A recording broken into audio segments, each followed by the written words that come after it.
Aku tak biasa bila tiada kau di sisiku. Korang pernah tak dengar lagu ni?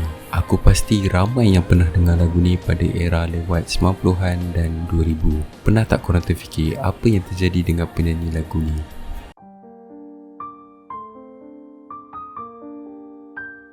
Hai dan Assalamualaikum. Hari ni aku nak menceritakan tentang kisah satu lagu yang dikatakan mempunyai cerita latar belakang yang gelap dan menyeramkan. Daripada lirik lagunya, kisah penyanyinya dan juga misteri lagu ini yang dikatakan direkod selepas beberapa hari artis yang menyanyikan lagu ini telah disahkan meninggal dunia.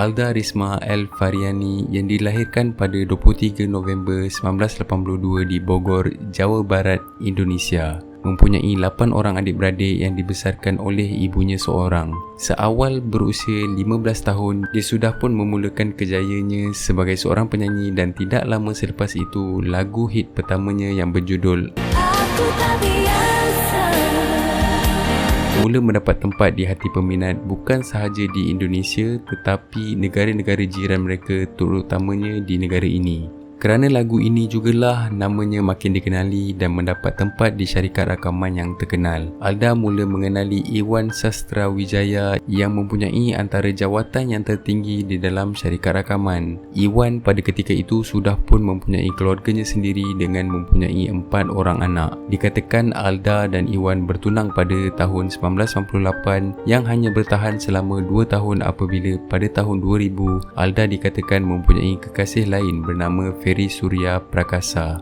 Ferry adalah seorang entrepreneur yang berjaya yang juga pada ketika itu telah pun mempunyai keluarga sendiri seperti Iwan itu tadi. Walaupun begitu, hubungan Alda dan Ferry tidak direstui oleh ibu di belah pihak lelaki kerana kedua-dua mereka mempunyai perbezaan agama pada ketika itu. Pada 12 Disember 2006, Alda Risma disahkan meninggal dunia kerana pengambilan dadah yang berlebihan. Dan selepas beberapa hari, satu lagu yang dinyanyikan oleh Alda Risma dikeluarkan berjudul Menanti Kekasihku. Peliknya, lagu yang dikeluarkan ini dikatakan tidak diketahui oleh pihak syarikat rakaman. Ditambahkan pula dengan lirik yang seakan-akan mengajak pasangannya, kemungkinan Ferry, untuk bersama dengannya di alam lain. Ayo mati,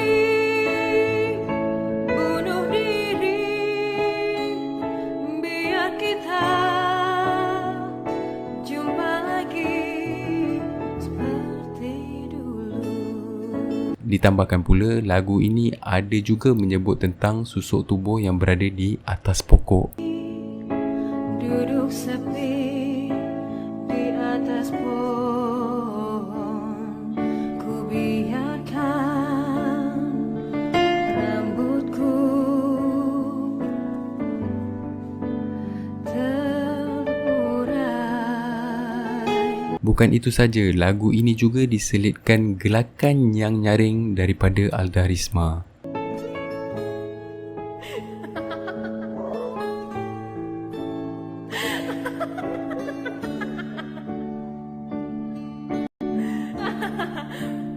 Seorang hidup.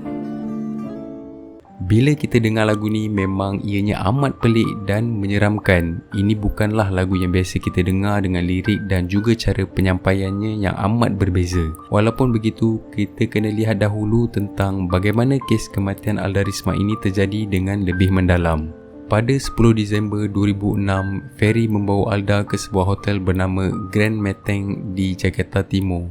Ketika dalam perjalanan, mereka berhenti di sebuah kedai ubat. Ferry masuk ke dalam kedai tersebut dan Alda menunggu di dalam kereta mereka. Peliknya, ubat yang dibeli begitu banyak dan Ferry juga ada meminta bantuan pembantu kedai ubat tersebut untuk mengikut mereka ke hotel. Dalam pukul 4 petang, Ferry, Alda dan pembantu kedai tersebut check-in ke dalam hotel dan di sini bermulalah suntikan-suntikan yang diberikan oleh pembantu kedai ubat tersebut ke susuk tubuh Alda. Pada keesokan harinya, Ferry memesan lagi ubat-ubat yang diperlukannya. Datang 2 orang penghantar ubat tersebut ke bilik mereka dan Ferry juga meminta bantuan mereka berdua untuk membantu dia menyuntik ubat-ubat itu di tubuh Alda Risma. Dan ini diulangi pada hari kedua, iaitu pada 12 Disember 2006, Ferry memesan ubat lagi Ferry dan 2 orang yang sama datang untuk menghantar ubat kirimannya.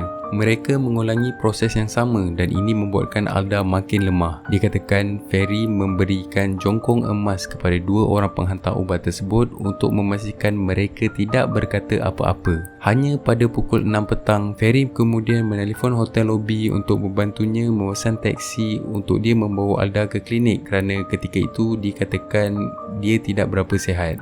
Sesampainya teksi di hotel, mereka bergegas membawa Alda menaiki teksi tersebut. Pada ketika itu, pemandu teksi itu tadi perasan yang tubuh Alda sudah pun terasa sejuk. Mereka menghantar Alda ke Hospital Mitra International. Dan sesampainya di sana, mulut Alda sudah mula berbuih dan badannya yang makin sejuk sehinggalah dia menghembuskan nafas yang terakhir. Dikatakan Ferry yang kemudiannya pulang balik ke hotelnya tadi untuk membayar bil hotel sementara pemandu teksi itu tadi menguruskan Alda. Selepas diperiksa, badan Alda terutamanya di bahagian lengan kiri, kanan dan juga kakinya penuh dengan bekas suntikan. Dikatakan lebih daripada 20 suntikan yang diberikan kepadanya.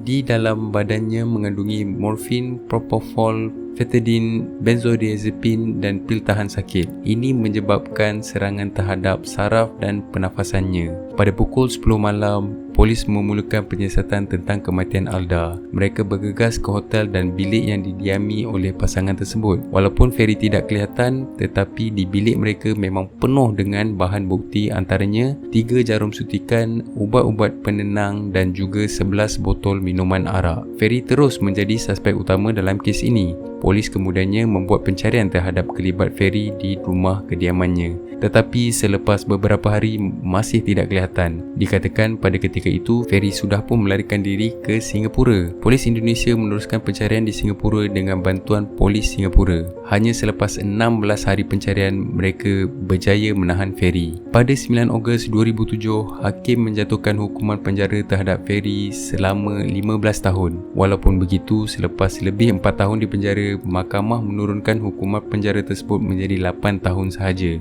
Ini kerana ada beberapa sebab, antaranya pertama, kedua-dua Ferry dan Alda boleh dikatakan sering melakukan aktiviti ini berdua. Jadi ini bukan perkara yang baru. Kedua, tidak ada bukti yang kukuh boleh mengatakan Ferry yang membunuh Alda, tetapi ianya lebih kepada kecuaian Ferry yang tidak mengambil berat tentang keselamatan Alda pada ketika itu. Ketiga, 2 orang yang bersama dengan Ferry tadi juga dipenjara selama 8 tahun. Jadi hukuman yang setimpal bagi mahkamah adalah bersamaan dengan 2 orang tersebut. Ferry menerima hukumannya, tetapi kematian Alda Risma masih menjadi misteri. Apa sebenarnya terjadi ketika dia bersama dengan Ferry di dalam bilik tersebut? Adakah benar Ferry yang membunuhnya atau kesilapan daripada kedua-dua pihak? Masih banyak lagi persoalan yang belum terjawab. Seperti juga lagu terakhirnya, Menanti Kekasihku. Pelbagai spekulasi tentang bagaimana lagu itu boleh dikeluarkan walaupun Alda Risma telah pergi. Jika penyanyi sudah pergi, siapa pula yang menyanyikan lagu tersebut? Apa-apa pun kematian itu boleh datang bila-bila masa sahaja. Kita boleh merancang tetapi hanya Tuhan yang menentukan. Again, thank you so much for watching this. Jangan lupa like, share, komen dan subscribe channel ini and see you in the next episode.